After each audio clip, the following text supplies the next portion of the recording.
I was going to do a show for the great unwashed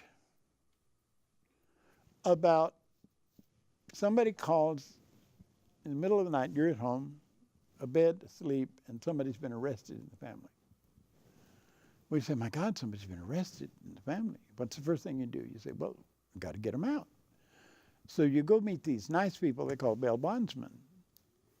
And they have a way of figuring out exactly how much asset you can get your hands on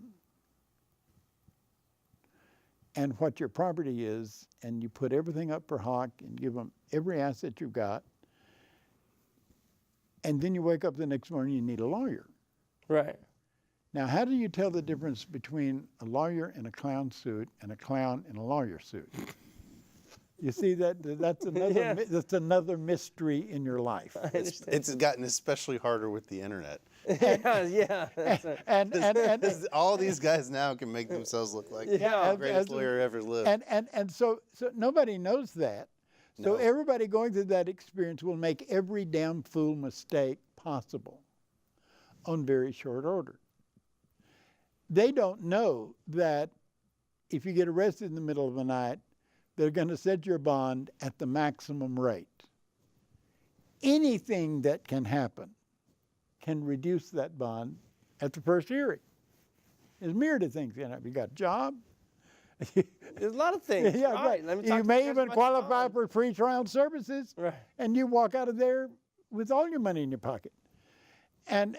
But people don't know that. And I was going to do this show that taught those people. I never got that audience. The minute I went on the radio, maybe it's because of that no snitching, 160-year-old, $4 million guy.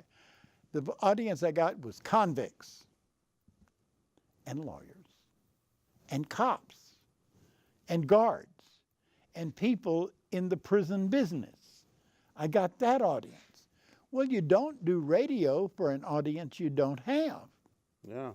You do radio and television for the audience you do have.